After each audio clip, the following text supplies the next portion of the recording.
Halo teman-teman, perkenalkan nama saya Julian Tiffany dengan NIM 20010404064 dari Pendidikan Biologi Universitas Nusa Tenggara.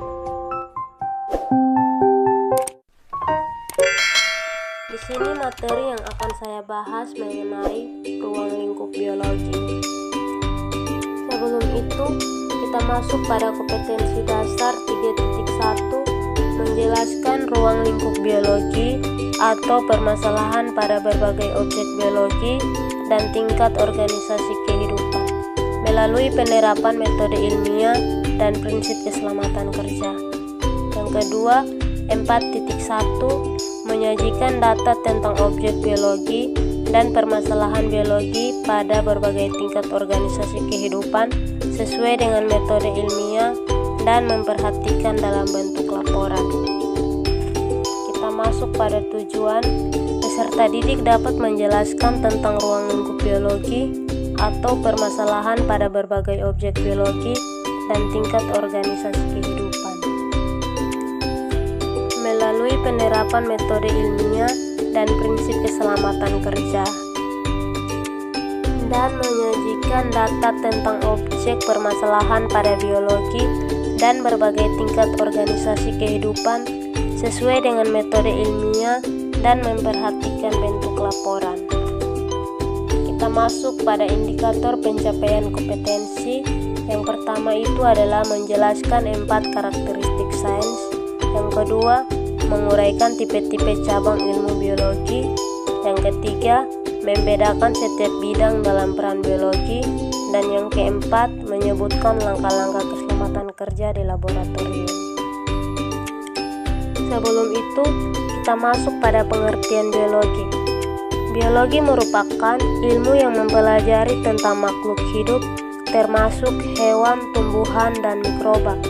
Biologi itu sendiri berasal dari bahasa Yunani, yaitu bios yang berarti kehidupan dan logos yang berarti ilmu. Sehingga biologi dapat diartikan sebagai ilmu kehidupan dan organisme hidup. Kita masuk pada 4 karakteristik sains. Yang pertama, rasional adalah segala sesuatu yang ada dalam sains harus sesuai dengan logika dan nalar. Yang kedua, objektif adalah sesuatu yang ada di dalam sains demi ilmu pengetahuan, bukan untuk hal-hal yang bersifat menguntungkan pribadi. Yang ketiga, empiris adalah segala sesuatu di dalam sains harus dapat dipertanggungjawabkan. Jika tidak dipertanggungjawabkan, maka tidak bisa disebut dengan sains. Yang keempat, akumulatif, yaitu teori-teori baru adalah sebuah teori yang didasarkan atas percobaan menyempurnakan teori lama, memperbaiki teori lama, atau menambah teori lama. Kita masuk pada cabang-cabang ilmu biologi. Yang pertama, genetika adalah ilmu yang mempelajari tentang gen dan pewarisan sifat dari induk kepada keturunannya serta penghasilan gen. Yang kedua, sitologi adalah ilmu yang mempelajari tentang unit penyusun seluler makhluk hidup. Yang ketiga, histologi adalah ilmu yang mempelajari tentang jaringan pada makhluk hidup serta jaringan epitelium, jaringan pengikat, jaringan penyokong, dan masih banyak lagi. Yang keempat, anatomi adalah ilmu yang mempelajari tentang struktur tubuh dalam diri makhluk hidup. Yang kelima adalah morfologi, ilmu yang mempelajari tentang struktur tubuh luar dari makhluk hidup. Yang keenam, taksonomi adalah ilmu yang mempelajari tentang pengklasifikasian atau penggolongan makhluk hidup. Yang ketujuh, evaluasi. Ini adalah kita teringat dengan bapak teori evaluasi, yaitu Bapak Charles Darwin. Di sini materi yang menarik untuk dipelajari karena membahas tentang perubahan makhluk hidup dari generasi ke generasi. Yang kedelapan, botani adalah ilmu yang mempelajari tentang tumbuhan meliputi jenis, struktur, persebaran,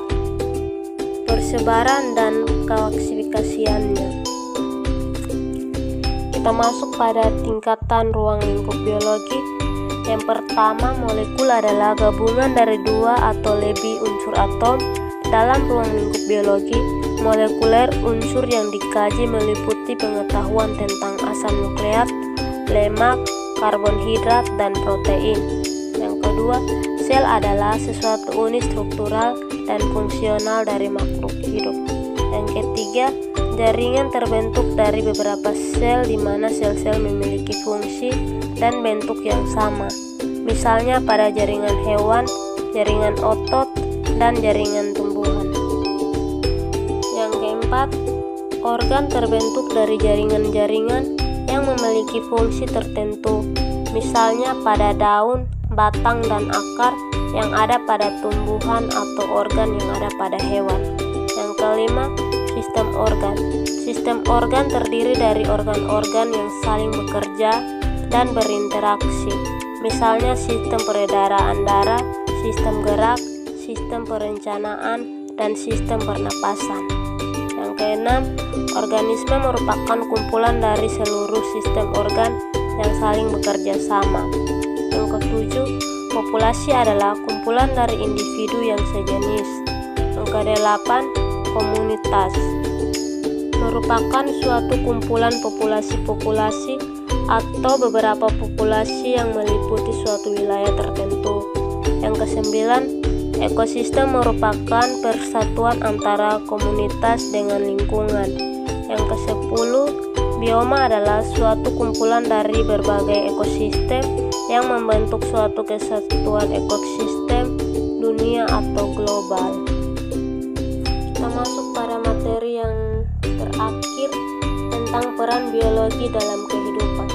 Yang pertama itu adalah pertanian adalah peran biologi di mana pertanian bisa dilihat pada penggunaan teknik rekayasa genetika untuk menghasilkan bibit unggul, kultur jaringan, teknologi hidroponik, dan pengendalian hama.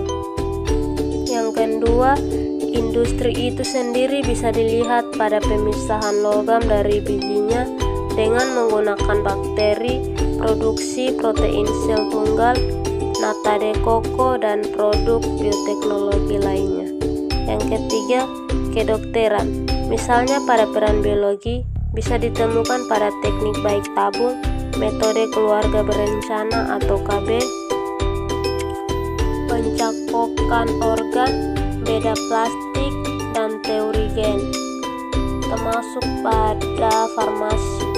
Farmasi itu sendiri adalah bisa dilihat pada pembuatan vaksin, antibiotik, antibodi, monoklonal, hormon insulin buatan, dan enzim-enzim buatan.